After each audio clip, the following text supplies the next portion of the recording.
Some stories are so dark, so disturbing, that they burrow deep into the collective psyche of a nation. They become more than just true crime. They transform into modern folklore cautionary tales whispered in the dead of night.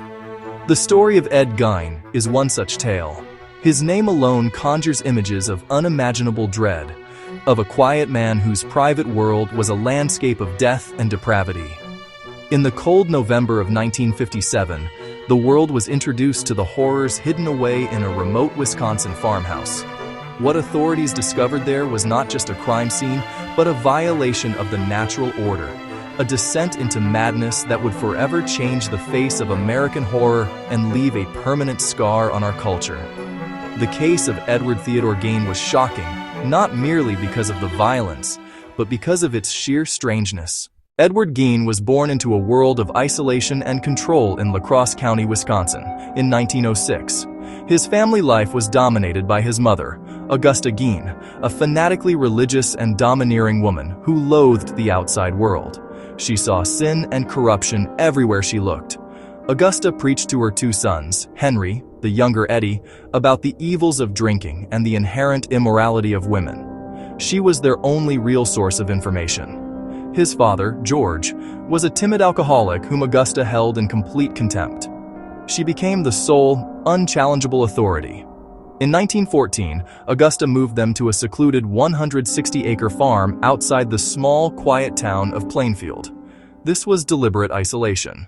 The truth about Ed Gein came to light on the cold evening of November 16, 1957. The owner of the Plainfield hardware store, Bernice Worden, had vanished.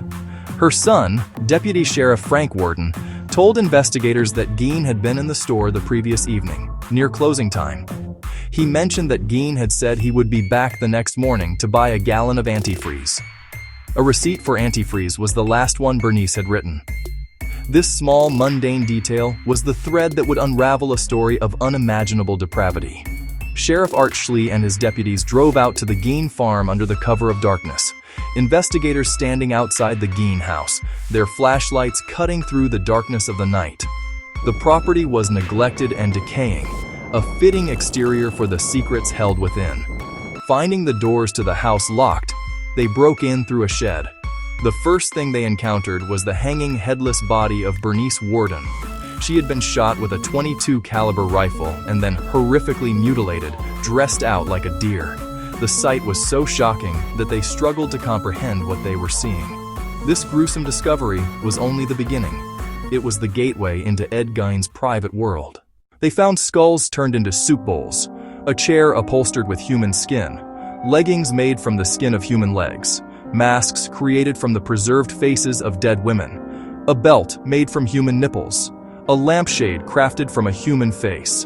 The refrigerator contained various human organs.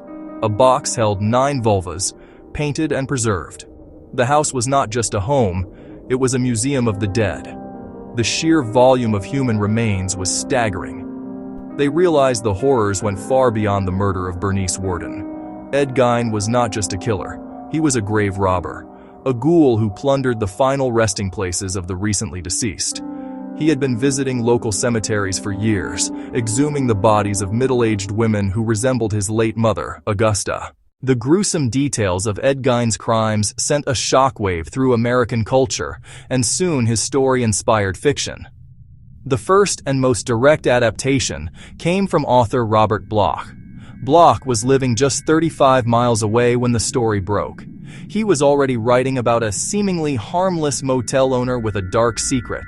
A man dominated by the memory of his deceased mother. As the facts emerged, Bloch saw chilling parallels. His novel, published in 1959, was titled Psycho. Bloch introduced Norman Bates, the mild-mannered proprietor living under the thumb of his dead mother. The book was a bestseller, but Hitchcock's 1960 film cemented the character. Hitchcock translated Gein's pathology, maternal fixation, split personality, taxidermy, the mummified corpse, into a masterpiece of suspense. More than a decade later, Tobe Hooper's 1974 The Texas Chainsaw Massacre drew on Gein. The cannibal family was fictional, but Leatherface descended from Gein. his identity shifting with each grotesque face.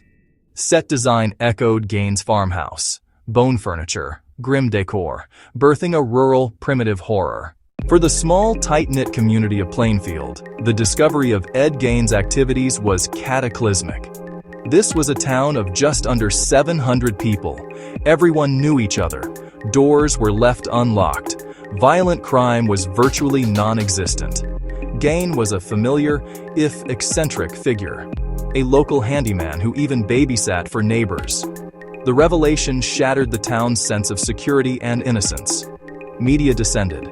Morbid tourists arrived in droves. The farmhouse became a macabre attraction. Attention brought a harsh spotlight and a violation of privacy. Scheduled for auction, the house mysteriously burned. Likely arson, a desperate attempt to cleanse the town. The legacy of Ed Gein extends far beyond the cinematic villains he inspired. His case reshaped criminology and psychology, pushing criminal profiling from infancy into necessity.